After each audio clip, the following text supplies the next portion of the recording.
One of the most frequently asked questions that I get from entrepreneurs is, do I need a co-founder? And I think that the answer depends. So from that point of view, do you know whether you need a co-founder or not? Hello, everyone. I'm Michael Zeischer, and this is the 26th in a series of short videos designed for entrepreneurs and small company executives. So with that, let us consider the first slide. The title of this presentation is, Do You Need a Co-Founder? And this is a very good question because a co-founder, as you're going to see, can either be a blessing or a curse. So let us start with the definition. A co-founder is a vital person who agrees to join your startup. And because of that, automatically the co-founder is not the original founder. You are the original founder. However, a co-founder is not merely an employee. A co-founder is someone who has complementary skills to you. He has expertise in areas that you don't, and they may have, for example, financial connections that you don't have, in which case it is very important in order for you to be able to get financing. And as you can see, is the role of the co-founder is almost equal to that of the founder. So what roles do co-founders play? I'm going to talk about four in particular. As I said before, a co-founder must have expertise in some critical area that you don't have. And in that critical area, the skill set should be complementary to yours. So let's say that you're an expert in pharmaceuticals. Well, your co-pilot your co-founder should not be a expert in pharmaceuticals too, because all that's going to happen is that you're going to end up fighting and disagreeing all the time. A co-founder is going to have near equal authority and responsibility to you.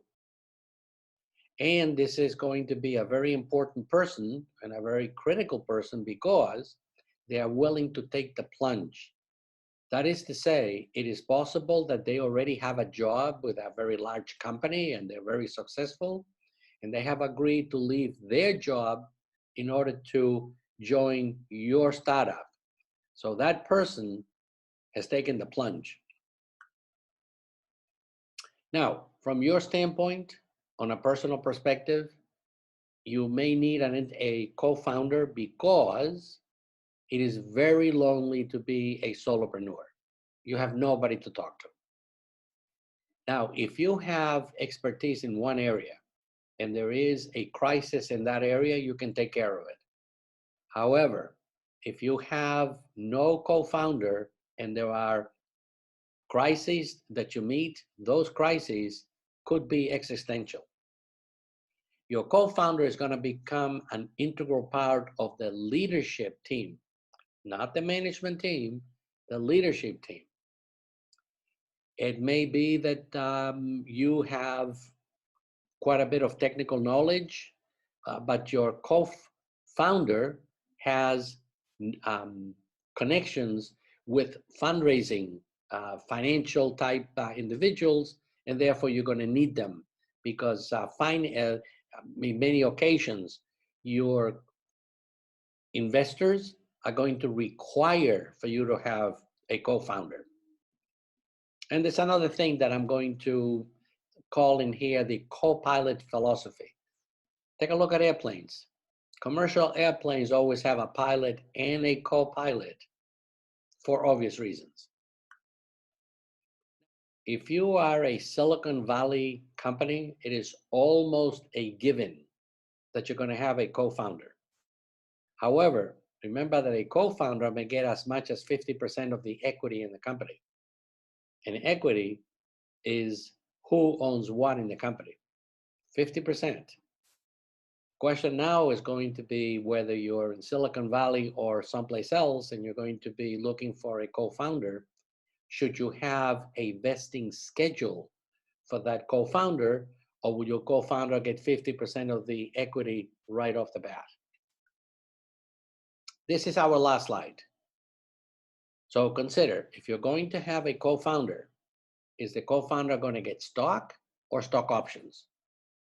Whatever amount you're going to agree is that's going to be based on a negotiation between you and your co-founder ahead of time, or is it going to be the co-founder agrees to come with you, and then you're going to see what contribution the co-founder makes, and then you're going to agree on what amount of what the equity split is going to be. Now, there are many companies who have what I'm going to call a one-year cliff. A one-year cliff is this. Your co-founder needs to be in the company for at least 1 year before any sort of stock is actually given to the co-founder. So that's a possibility. The other thing is, do you need an agreement? And I am going to make a very important point in here in saying, yes, you do need a legal agreement between you and your co-founder, because let's say, for example, that things are coming along very well, but there's a life-changing event, and they could be a life-changing event for the co-founder or for you. If there is a life-changing event and you have to split, what's going to happen to the equity? So, or what's going to happen if you disagree? Should you have a divorce clause? So these are some of the most important considerations that you can have. I hope that this was helpful to you. Thank you very much.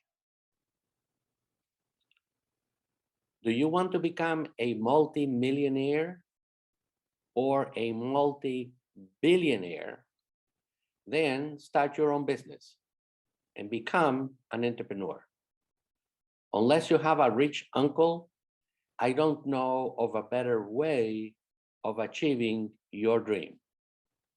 So in order to help you out, I have put together a course entitled Secrets of Entrepreneurship from Soup to Nuts. And in this first page, I am showing you the first 5 lectures. And on the second page, I am showing you the next 5 lectures for a total of 10. This is a digital library. The lectures will come to you streaming at your convenience 24/7. And you can have unlimited viewing, and it's offered to you at only $49.95. In order to purchase the course, you can visit www.zeicherinstitute.com, where you can get all of the 10 college level lectures. They are actually at an MBA level, and every lecture will include the transcript of everything that is talked about, so you don't have to write anything. And if you purchase it now, you will get a free 30-minute personalized consult with your purchase via Zoom. So go right ahead and get started on your journey, and I wish you the best of luck. Thank you.